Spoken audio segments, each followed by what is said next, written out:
Simon Carter and Nicola Purse standing here for the Conservative Party in Church Langley. Before we start, Simon, can we just have a couple of words about the work and the legacy of Tony Hall? Yes, we are having a by-election this year following the sad departure of Tony. He was a councillor here from when the ward began back in 2002. Because he was retired at that stage, he had time to walk the ward, get to know the people, and pick up on both the small issues and the big issues. And he achieved a great deal during his time, both in Church Langley and for the council as well, where he was chairman on 2 occasions. And he is being missed. There's no doubt about that. So Nicola, inheriting hopefully the mantle of Tony, why have you decided to go really from community activist to hopefully a councillor? So I want to take what Tony did, because Tony was very community minded, take that now a step further personally for myself, being known as a community activist, and actually, honour Tony. So can you take us a little bit back? You first came to our notice, and that people of Church Langley, you're more or less saying there's monies and has it been invested properly in Church Langley? Why did you as an individual decide, I'm going to take this up, I'm going to go to council chambers and ask questions about this? Well, obviously I moved in here in the very early 90s, and it's changed an awful lot, and the decline in the area, and being a resident for such a long time, and then learning that there was money to improve, and that the council had actually sat on the actual funds for 30 years, well, actually you're letting our residents down. That doesn't belong to anybody else, that belongs to Church Langley. And that's the funds to actually do all the work that's needed across Church Langley, and it needs to be released. I did the petition, I won that petition, in my eyes, with the 733 signatures that we actually got from the residents here that were really passionate about, they want to change the area, they want to bring it back to what they bought into when they moved here. We bought into, and I know people call it the village, but they bought into the new estate the way they wanted to live in that estate. They wanted the area to be up, the upkeep to be kept, and it hasn't. It's failed us in every way, and it's £500,000 sat there for 30 years doing nothing. Not to this day, not a penny has been released. And Simon, you're defending your seat. A lot of issues in Church Langley, isn't there? To say the least, would you say? Yes, just picking up from what Nicky was saying.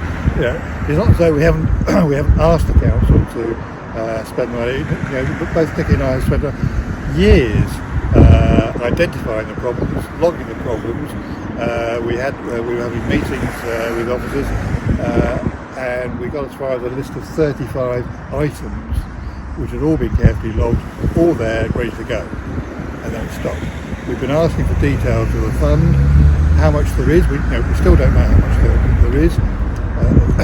Nicky's petition brought out the offer of £15,000 a year. That was 2 years ago, and not a penny's been spent. This is why Church Langley need a new council, so we can actually get access to that. But apart from that, there are other issues. Top of the one at the moment is the cycle track down Copport close to Kingston Lane with the lights. Now it seems a small thing, but it's a big issue because nobody's accepted responsibility for it. Again, we thought we were making progress. We'd identified the landowner, and then the person organising it in the council then went on leave for 2 months. Then COVID came along, and then he retired. So we're no further forward on that.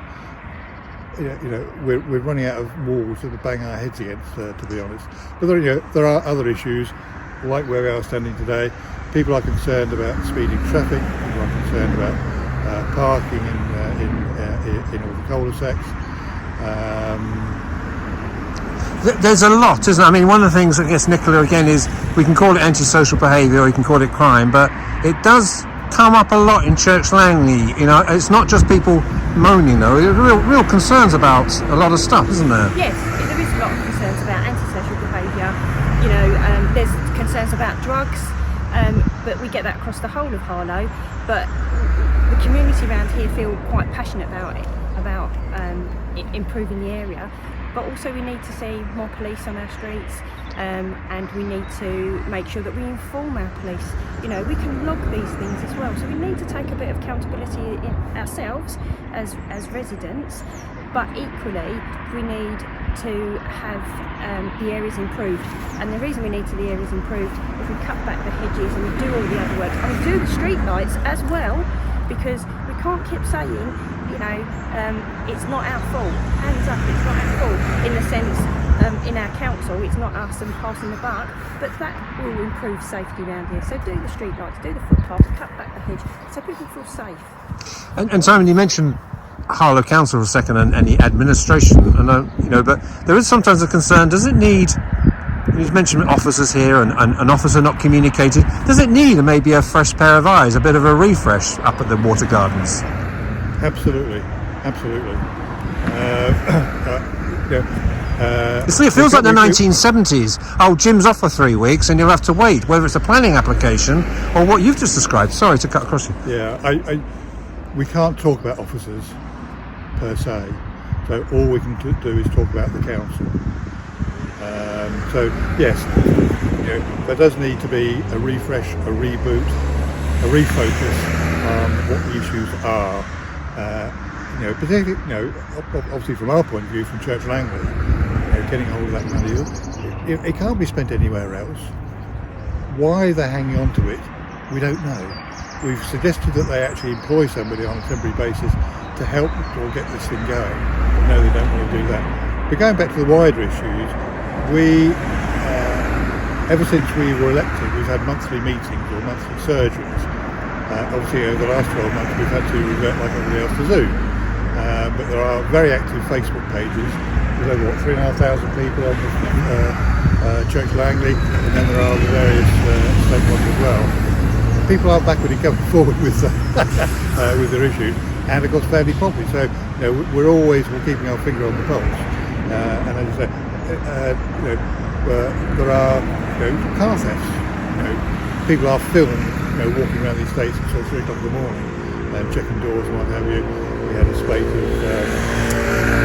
Catholic converters stolen from vans a few months ago.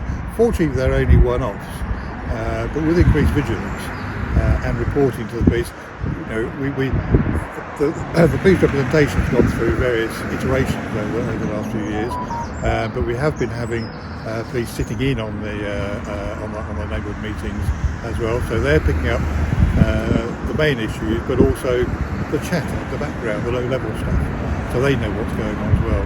So finally, if Nicola Purse, if you did become councillor, would there be anything be your priorities, or would it be simply serving the people of Church Langley? No, priorities would be environment, improving our town centre, because I work in the town centre as well. I manage a business within the Water Gardens. I want to see a regeneration of the actual town centre, as well as the funds being released for Church Langley. But you know, putting some pride back into Harlow, putting some real pride and community. Yes, we are a community-minded town, but we need to have that stronger community-minded. Plus, we need to have some real ambassadors for